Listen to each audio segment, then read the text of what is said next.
Hi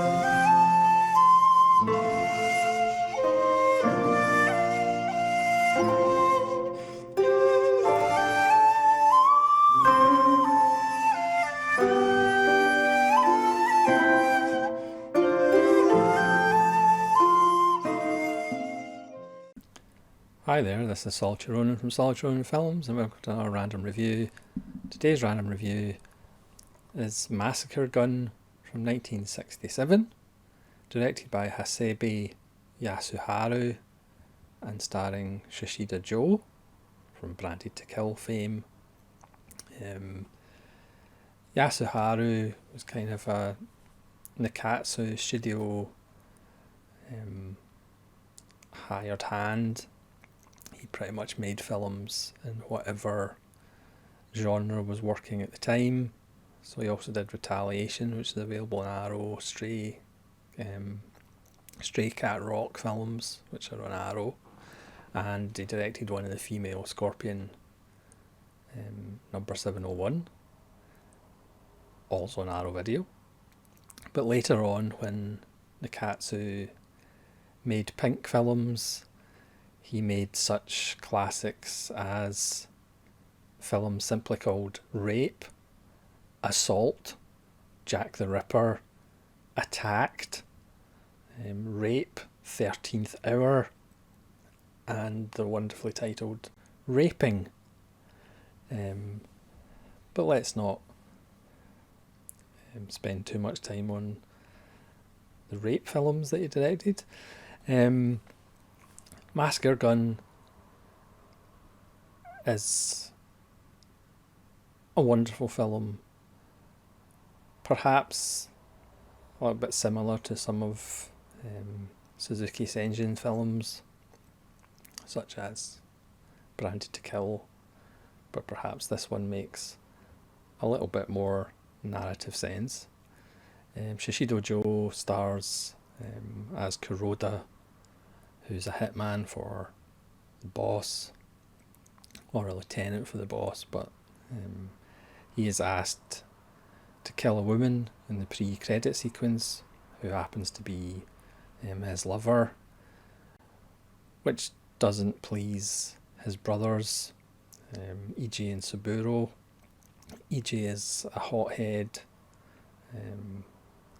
who we see seeing the boss's girlfriend on the side, and Saburo is a young boxer at one of the gyms that the boss owns, pretty much, and he's so annoyed that Kuroda had to kill his girlfriend that he beats the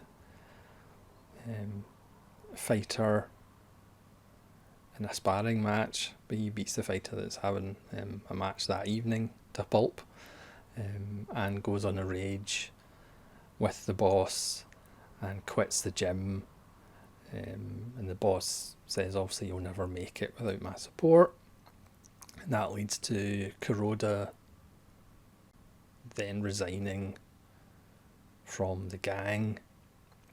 Now he's friends with the kind of second in charge,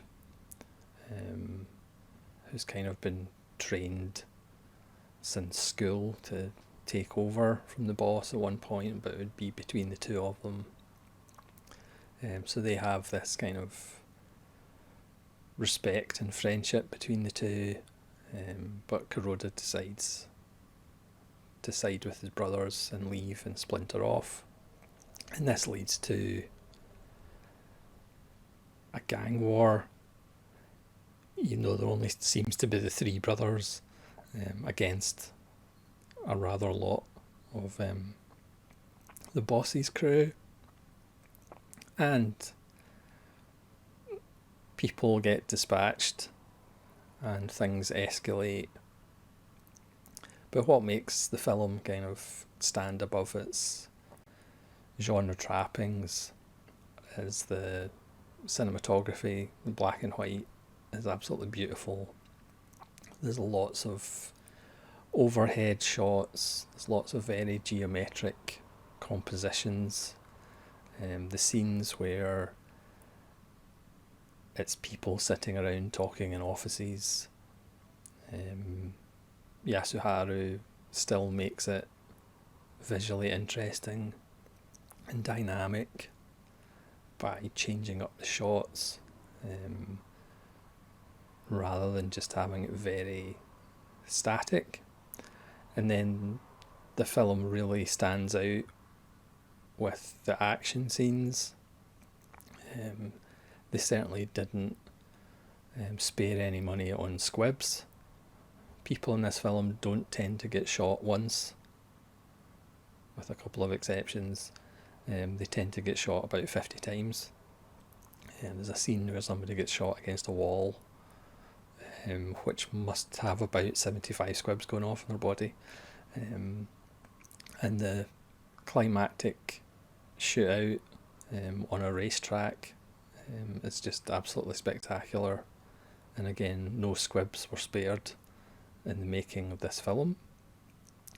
I do think John Woo might have seen this film. One of the brothers plays drums in a jazz band at their club, and you kind of think about Hard Boiled, where Chow Yun-fat is on the saxophone and his cop partner plays the drums. John Woo is the kind of philosophical barman in the club, and also just the use of lots of squibs and people being shot multiple times. You can't help watch the film and feel a little bit like maybe John Woo saw this. But all in all, it's just a wonderful film. Again, what I really like about it is there is a fatalism to it. Shushida Joe, wants Saburo to kind of have a life, whereas he knows he's kind of doomed. And on the other side, his friend, who leads the shootout at the end,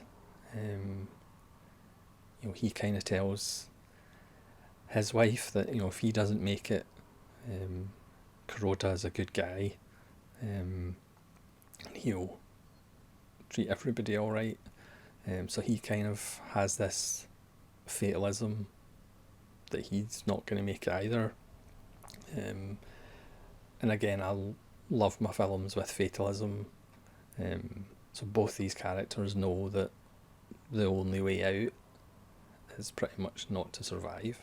And the film does have a wonderful nihilistic tone to it.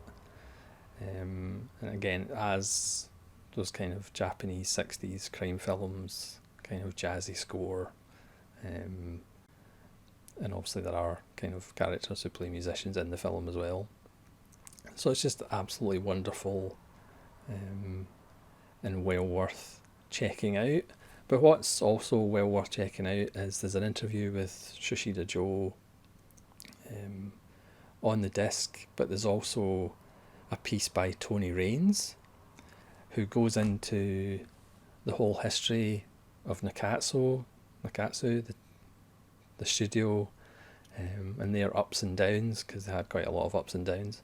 And it's just a wonderful piece on kind of the history of the studio and the history of Japanese kind of cinema itself.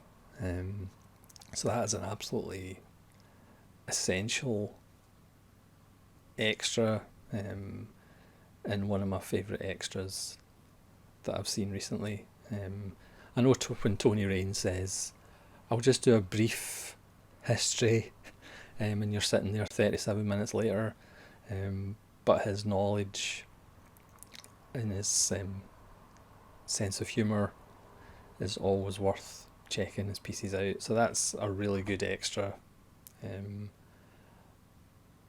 on a really fun film. So thanks very much for watching this random review of Massacre Gun. It's been in my backlog for years probably. but I finally got around to watching it. I'm glad I did, because it's quite fantastic. So thanks so much for watching. This is Solitude Ronan from Solitude Ronan Films, saying farewell.